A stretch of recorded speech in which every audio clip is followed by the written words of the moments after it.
성경을 보니까 여호와의 궤가 블레셋 땅에 있은 지 7개월이 되었다라고 말하죠.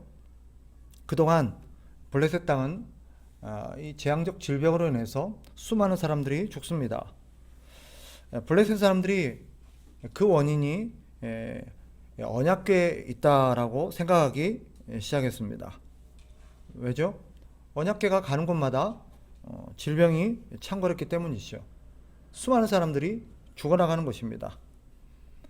그런데 우리 생각에는 한 가지 의문점이 드는 게 있어요. 어떻게 7개월이나 걸렸을까? 어떻게 그 7개월 동안이나 그 병으로 많은 사람들이 죽어나가는 것을 보면서도, 그것도 한 지역이 아니라 곳곳에서, 이 법궤가 옮겨가는 곳곳에서 사람들이 죽어나가는 것들을 보면서도 어떻게 7개월이나 깨닫지를 못했을까? 오늘 본문에 보니까 그들이 왜 그랬는지가 짐작이 됩니다. 9절을 보니까 우연의 일치라고 생각했던 거예요. 9절 다시 보세요. 그들이 이렇게 말하죠. 보아서 궤가 그 본 지경길로 올라가서 벳세메스로 가면 이 큰 재앙은 그가 우리에게 내린 것이요 그렇지 아니하면 우리를 친 것이 그 손이 아니요 우연히 만난 것인 줄 알리라. 사실 그때까지도 이들은 확신이 없었어요. 저 법궤 때문이 아닐까? 법궤가 온 이후로, 또 법궤가 간 지역마다 이런 병들이 창궐하면서 수많은 사람이 죽어난 거 보면 저것 때문인 것 같아. 그러면서도 한편으로는 우연이 아닐까? 라고 생각했죠. 결국 그들은 최종적으로 이 법궤를 보내는 테스트를 해보고 나서 결정하자라고 판단을 내립니다. 어떻게 7개월 동안이나 그런 일들이 반복되어지고 수많은 사람들이 죽어나갔는데 깨닫지는 못했을까? 그들이 정말 몰랐을까? 아닐 겁니다. 몰라서가 아니라 사실은 그들은 하나님이 이것을 하셨다라고 인정하고 싶지 않았던 거지요. 우리 눈에는 너무나도 명백하게 보이는 사실들을 그들은 인정하려 하지를 않은 것입니다. 왜일까요? 왜 하나님이 하셨다는 것을 인정하지 않으려고 했을까요? 이유는 만약 이것이 하나님이 하셨다라고 인정하게 되면 그들은 하나님을 인정할 수밖에 없는 것이고, 또 하나님이 그런 능력과 그런 권세로 이 세상을 다스린다는 것을 인정할 수밖에 없는 것이기 때문입니다. 그러려면 어떤 결론에 이르죠? 하나님을 섬겨야 되고 하나님의 말씀대로 살아야 된다는 어떤 결론에 이르게 된 것입니다. 그래서 인정하고 싶지 않았던 거죠. 왜? 바꿔 말하면 하나님을 인정하게 되는 순간 어떻게 돼요? 이제는 자기 마음대로 못 사는 거예요. 하나님이 없어. 하나님이 어디 있어? 이건 다 우연이야 라고 치부해버리면 사실은 인생의 모든 주도권을 내가 갖게 돼요. 내가 내 마음대로 할 수 있는 거죠. 누가 나를 뭐라 하겠어? 누가 나를 제재하겠어? 이렇게 산다고 누가 나를 방해하겠어? 그런데 하나님이 계시고 하나님이 모든 것을 다스리시고 하나님 그에 따라서 벌을 내리실 수 있다라고 생각하는 순간 내 마음대로 못하게 돼요. 그때부터는. 그러니까 사람들이 하나님을 인정하기 싫어하는 것입니다. 분명히 이건 하나님이 하신 거라고 밖에는 설명할 길이 없는데도 우연의 일일 수도 있지 라고 끝까지 인정하고 싶지 않은 거예요. 오늘 본문은 하나님을 인정하지 않으려는 사람들, 하나님의 하나님됨을 인정하지 않으려는 이 사람들의 특징이 무엇인가를 잘 보여줍니다. 한마디로 하나님을 거부하는 사람들이 어떤 특징을 갖고 있는가를 오늘 본문이 그려내고 있어요. 사고나 질병 등 고난이 생기면 인간의 양심은 제일 먼저 뭘 생각해야 되냐면 하나님의 벌을 생각하게 되어 있습니다. 하나님 벌 내리셨나? 물론 모든 질병이나 모든 재난이 다 하나님이 내리신 벌이라는 뜻은 아니에요. 그럼에도 불구하고 하나님을 인정하고 하나님을 섬기는 사람들이라면 자신에게 어떤 불행한 일이라든지 어떤 고난이 오면 제일 먼저 뭘 생각하죠? 혹시 내가 하나님 앞에 잘못한 거 있나? 하나님이 나를 징계하셨나? 라고 자신의 삶을 돌아봅니다. 이게 하나님의 백성들의 특징이에요. 왜죠? 하나님이 내 삶의 모든 것들을 관장하시고 다스리신다고 생각하기 때문에 내가 뭔가를 잘못하면 하나님이 나를 징계하실 수 있다는 의식을 갖고 있어요. 그래서 하나님을 섬기는 사람들은 자기 삶에 어떤 불행한 일이나 아픈 어떤 고난 같은 일이 생기면 제일 먼저 하나님과의 관계를 생각합니다.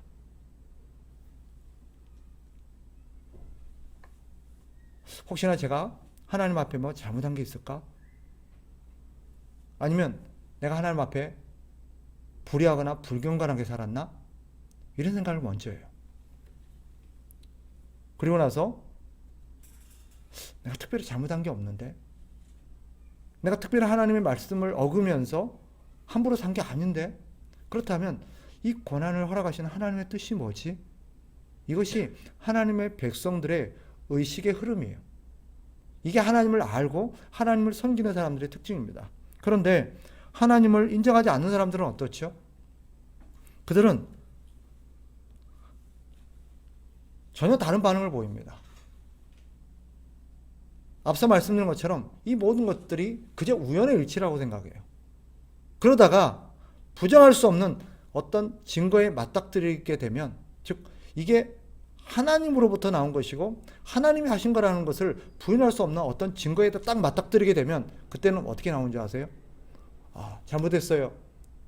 하나님, 내가 이제는 앞으로 그러지 않을게요. 하나님, 내가 잘 섬기고 살게요. 이럴 것 같지요. 근데 그렇지 않아요. 어떻게 하느냐? 오늘 본문에 보니까 그들이 어떻게 반응하는지가 보여져요. 2절 한번 보세요. 2절. 그들이 이렇게 말하죠. 블레셋 사람들이 제사장들과 복술자들을 불러서 이르되 우리가 여호와의 궤를 어떻게 할까? 그것을 어떻게 그 있던 곳으로 보낼 것인지 우리에게 가르치라. 눈치채셨어요? 그들이 이 하나님 여호와가 이 일을 하셨을 수 있겠다라는 생각이 딱 이르니까 그 다음 그들의 반응은 뭐죠? 회개를 합니까? 그런 거 없어요. 어떻게 하죠? 빨리 그 하나님과 관련된 하나님이라는 존재를 그들에게서 떠나보내고 싶어 하는 거예요. 쫓아보내고 싶어 하는 거예요. 이 사람들의 관심은 어떻게 하면 하나님의 법궤를 자신들의 삶의 터전에서 내보낼까 하는 생각입니다. 법궤 때문에 자신들이 지금 피해를 보고 있다고 생각하는 거예요. 그러니까 문제의 원인이 법궤만 없애버리면, 법궤만 자기의 삶에서 쫓아내보내면 괜찮을 거라고 생각하는 것입니다. 그런데 우리는 여기서 좀 더 깊이 생각해 봐야 될 대목이 있어요. 그게 뭐냐? 하나님께서 그 땅에 어떤 질병을 허락하시고 그런 질병이 창궐하게 하신 이유가 정말 하나님께서 그들에게 벌을 내리시기 위함이었을까? 하나님께서 이들에게 허락하신 질병이 단순히 벌인가? 만약에요, 생각을 바꿔서 이들이 하나님 앞에 자신들의 어떤 하나님을 인정하지 않고 하나님을 함부로 여기고 하나님을 조롱하고 무시했던 자신들의 어떤 생각과 태도들을 뉘우치고 하나님 앞에 잘못했습니다. 하나님 정말 계신지 몰랐습니다. 앞으로는 하나님을 인정하고 하나님을 하나님으로 모시겠습니다. 그리고 하나님 말씀에 순종하며 살겠습니다. 라고 딱 회개를 하고 하나님 앞에 엎드렸다면 그래도 하나님께서 그 땅에 질병을 내리셨을까요? 계속해서 그 땅에 하나님께서 이 병이 창궐하게 하셨을까요?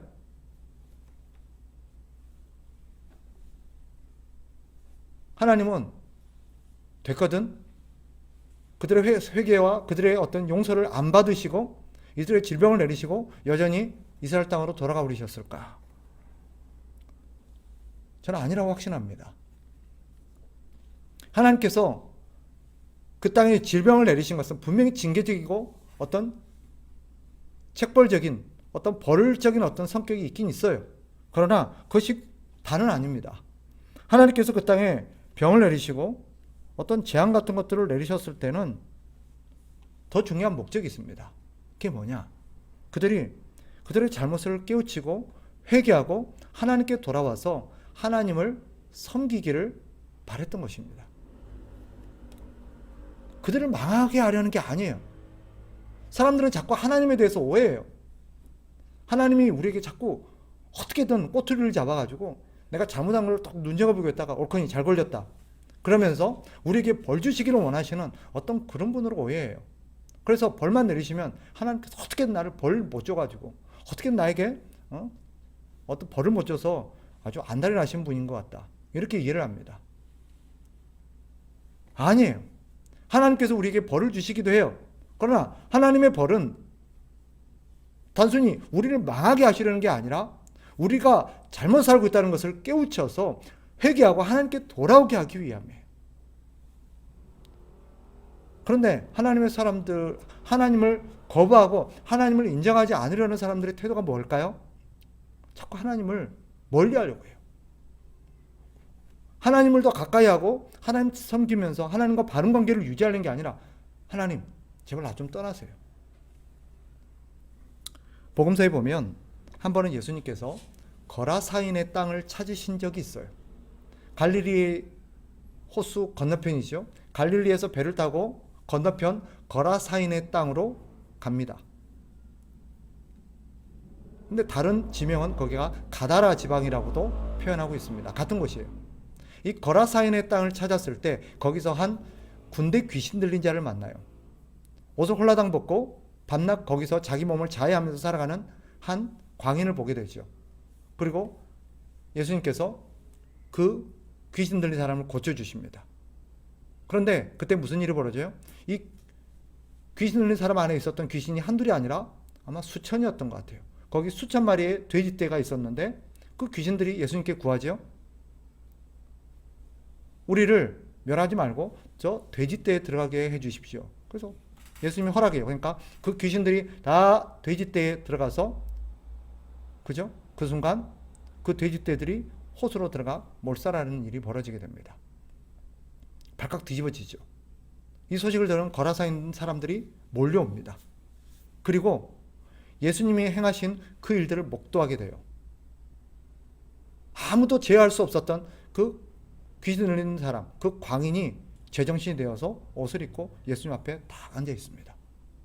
그리고 자초의 정을 알게 된 사람들, 그들은 그 순간 아무도 제어할 수 없었던 그 수천에 되는 귀신을 물리치신 예수님을 보는 순간 어떻게 하죠? 예수님, 우리와 함께 있어 주세요. 우리에게 말씀해 주세요. 우리를 인도해 주세요. 그럽니까?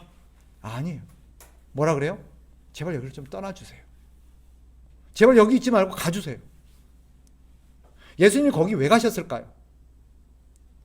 그들에게 가서 그 거라사인에 갖고 소유하고 있었던 그 돼지떼를 몰살시켜서 그들에게 재산적인 피해를 주려고 갔을까요? 아니에요. 예수님이 분명히 배를 타고 일부러 거라사인의 땅에 간 것은 그 땅에 하나님의 복음을 전하고 구원의 선물을 가져다 주기 위함입니다. 그런데 사람들은 어떻게 해요? 예수님을 거부해요. 예수님 떠나주세요. 제발 이 땅을 떠나주세요.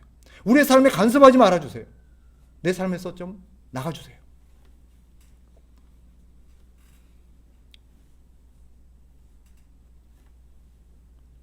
왜 그럴까요?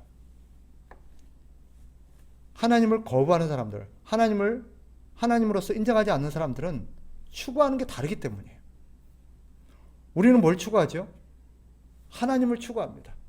하나님이 옳고 하나님 안에서 하나님을 섬기며 사는 삶이 가장 행복한 삶이요, 성공적인 삶이요, 복된 삶이고 가장 가치 있고 기쁜 삶이라는 걸 알기 때문입니다. 그래서 하나님 안에서의 삶을 추구하죠. 그러나 하나님을 거부하는 사람들은 뭘 추구할까요? 그게 아니라 하나님 밖의 삶을 추구해요. 그게 뭐예요? 그들은 쉽게 말하면, 가장 쉽게 표현한다면 자기 마음대로 살고 싶어 합니다. 제발 나 좀 간섭하지 말라는 거예요. 내 마음대로 살게. 이들이 원하는 삶은 뭘까요? 한 세 가지로 정리해 볼 수 있습니다. 여기서도 그렇지만 또 이들이 앞에서 우리가 거라사인 이야기도 있었죠. 이 모든 것들을 종합해 보면 하나님을 거부하고 하나님을 인정하지 않는 사람들에게 나타나는, 그들이 원하는 삶은 뭐냐? 그저 자기의 욕심을 따라서 이 땅의 물질적 풍요로움을 추구해요.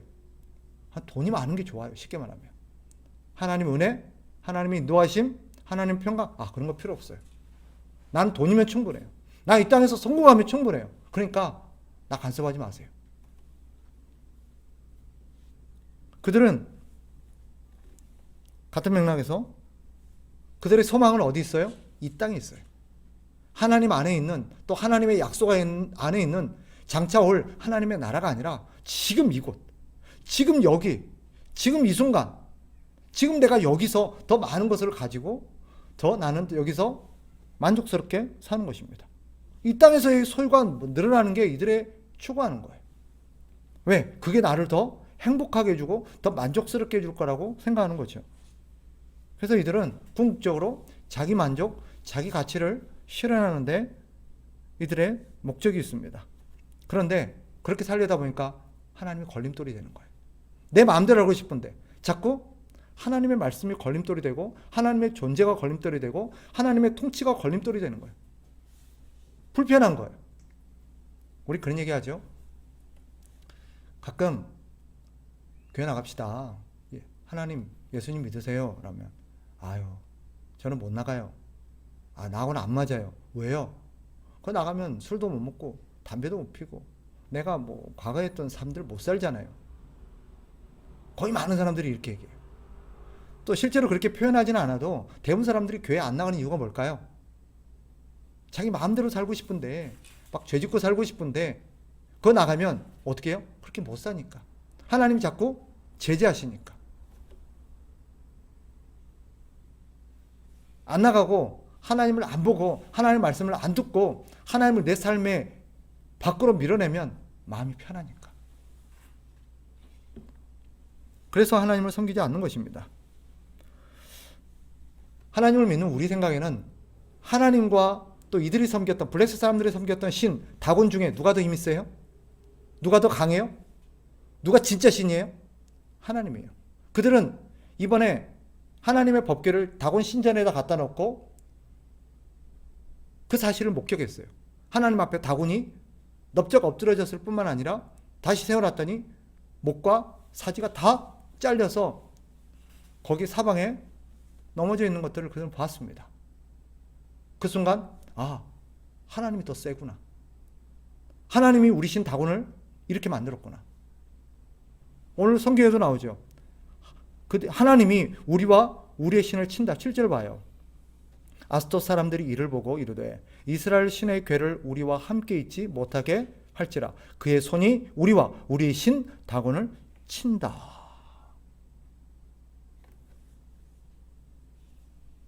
그들은 이 7개월 동안 재앙과 신 다곤의 신전에서 겪었던 사건들을 보면서 누가 더 세다는 것을 목격했어요? 하나님이 더 세다는 것을 목격했어요. 그렇다면 어떤 신을 섬기는 게 상식적이에요? 하나님을 섬기며 사는 게 상식적이에요. 왜? 다곤 별거 아니었구나. 가짜였구나. 하나님이 진짜였구나. 그런데 재밌는 것은요. 이들은 누구를 선택해요? 다곤을 선택해요. 아니 버젓이 가짜 신이고 하나님보다 능력도 없고 하나님이 진짜 신이고 센데 왜 하나님이 아니라 이런 무능력하고 무기력한 다곤을 섬길까요? 다곤을 선택할까요?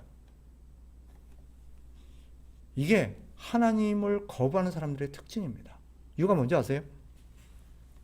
이유는 간단해요. 다루기가 편하니까. 하나님보다 훨씬 다루기가 편하니까. 다룬다는 표현이 좀 거슬리죠? 섬기기가 편하니까. 왜? 다곤은 어떤 신이에요? 자기들 마음대로 할 수 있는 신이에요. 반면 하나님은 자신들이 마음대로 할 수 있는 존재가 아니에요. 더구나 다곤은 눈에 보여요. 저 신전에다 딱 갖다 놓고 가끔 가서 만나면 돼요. 그리고 그가 원하는 거 한 번씩 주면 돼요. 그러나 하나님은 어떠세요? 하나님은 안 보여요. 어디에나 계세요. 하나님 항상 내 삶에 나를 지켜보시면서 내 삶을 컨트롤합니다. 얼마나 불편해요. 그러니까 그들은 하나님이 진짜 신이라는 것을 보면서도 하나님 섬기를 거부하는 거예요. 근데 놀라운 것은 이들이 하나님께 속건제 제사를 드렸다는 대목이에요. 블레셋 사람들이 이 일을 겪으면서 하나님 앞에 속건제를 드려야겠구나라고 결정합니다. 이들이 속건제를 어떻게 알았을까? 아마도 하나님의 백성들이 죄를 용서받고자 속건제를 드린다는 것을 아마 들었던 것 같습니다. 그들 역시 이 재앙이 자기들에게 드리워지고 이 재앙으로부터 벗어나기 위해서 속건제를 드려야겠다라고 판단하게 됩니다. 이들이 속건제의 제물로 드린 게 뭐죠? 금독종과 금쥐를 드립니다. 왜 이런 걸 드렸을까? 발생한 재앙과 관련이 있었던 것 같아요. 즉 아마 짐작하건대 그들에게 내렸던 재앙이 쥐에게서 비롯된 어떤 전염병, 질병이었던 것 같아요. 우리가 아는 어떤 패스트라든지 즉 흑사병과 같은 그런 무서운 전염병이 아니었을까라고 짐작합니다. 이들은 자기들이 갖고 있었던 어떤 신앙적 통념대로, 자기들이 갖고 있었던 어떤 무속 신앙대로 자기들이 받은 재앙의 모양을 가지고 그들에게 어떤 그 신에게 제물로 드리면 그 재앙이 그칠 거라고 생각했던 것 같습니다. 사실 이들이 하나님 앞에 속건제를 드린다고 했지만 이들이 드린 속건제는 하나님이 가르쳐 주시고 하나님이 하나님의 백성들에게 명하신 방법과는 전혀 달라요. 하나님이 이들에게 백성들에게 요구하신 것과는 아무런 상관이 없습니다. 단지 자기 생각대로 드린 거예요. 우리는 여기서 한 가지 생각해 봐야 돼요. 도대체 얘들을 속건제를 왜 드렸을까? 왜 속건제를 드렸을까? 하나님의 백성들만 하는 제사를 왜 이들이 했지? 이유는 분명합니다. 어떻게든 하나님의 진노를 달래서 빨리 이 병이 끝나고 자기들에게 닥친 이 재앙이 빨리 끝나기를 바랬던 거죠. 이들은 자신의 문제가 해결되고 자기가 잘 될 수만 있다면 어떤 신에게든 어떤 제사도 드릴 수 있는 사람들입니다. 이들이 하나님 앞에 제사를 드리고 하나님 앞에 속건제를 드렸다고 이제 하나님 백성이 되었구나 라고 볼 수 있습니까? 아니죠. 이들은 자신이 잘 되기만을 바랬을 뿐, 자신에게 화가 미치지만을 않기를 바랬을 뿐 하나님을 섬기고 싶은 마음은 없어요. 또 하나님의 뜻대로 살고 싶은 마음도 1도 없습니다. 자기들을 향하신 또 세상을 향한 하나님의 뜻에는 관심이 없어요. 그런데도 보세요. 자신에게 도움이 된다면 기꺼이 제사를 드립니다. 왜 하나님을 안 믿으면서도 교회 나와서 예배를 드리는지 아시겠어요? 바로 이런 이유 때문이에요. 하나님을 안 믿으면 교회 나와서 예배 드릴 턱이 있나? 라고 생각하죠. 아니요.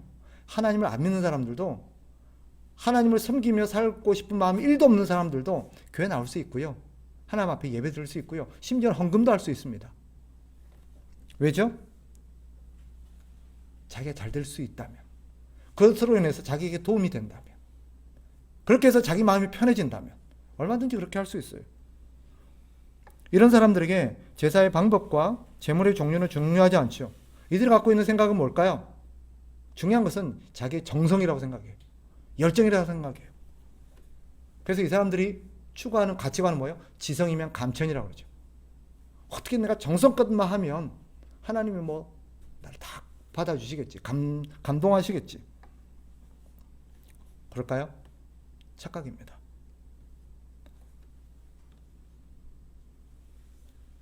제사에 있어서 우리가 기억해야 될 2가지가 있어요. 첫째는 제사의 목적이고요. 2번째는 제사의 방법입니다. 이들이 제사를 드리는 목적은 뭐예요? 자기들을 위해서요. 그러나 하나님께서 우리에게 제사를 드리러 가시는 궁극적인 목적이 뭔지 알아요? 하나님과의 관계를 회복하는 데 있어요.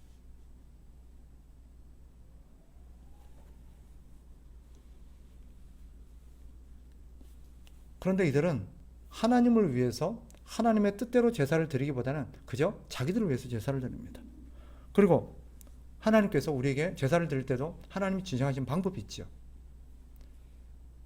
만약에 하나님 앞에 좋은 거 드리고 싶다고, 하나님 원래 죄를 용서받기 위해서 양의 1년 된 양을 잡아서 양의 피를 드리라고 했어요. 그런데 하나님 앞에 나는 하나님 앞에 큰 거 드리고 싶어. 하나님 앞에 정말 내 마음을 막 드리고 싶어. 이러면서 코끼리 한 마리 딱 잡아가지고 코끼리 한 마리를 딱 제단에 드렸다고 칩시다. 하나님께서 놀라서 감동하실까요? 우리 생각은 그렇죠. 이렇게 크고 희귀하고 진귀한 거 막 엄청난 거 하나님 앞에 드리면 하나님이 되게 감동하실 것 같다. 아니에요. 그건 우리 생각이지. 하나님이 원하는 것은 대단한 게 아니라 하나님의 뜻을 존중하고 하나님의 뜻에 순종하는 것입니다. 근데 사람들이 착각해요. 열심히만 하면 된다. 이게 바로 잘못된 신앙과 바른 신앙의 차이입니다. 이게 바른 신앙이냐 잘못된 신앙이냐라는 가르는 것은 핵심은 딱 한 가지입니다. 뭔지 알아요? 누구를 위해서냐는 거예요. 누구를 위해서. 자기 자신을 위해서 하는 거라면 아무리 화려하고 진귀하고 길게 멋진 것을 드린다 할지라도 그것은 하나님과 아무런 관계없는 잘못된 신앙입니다. 그러나 비록 작은 거라 할지라도 하나님의 뜻을 위해서 하나님과의 바른 관계를 위해서 하나님의 뜻대로 드리는 거라면 그게 진짜 하나님이 기뻐하시는 제사입니다.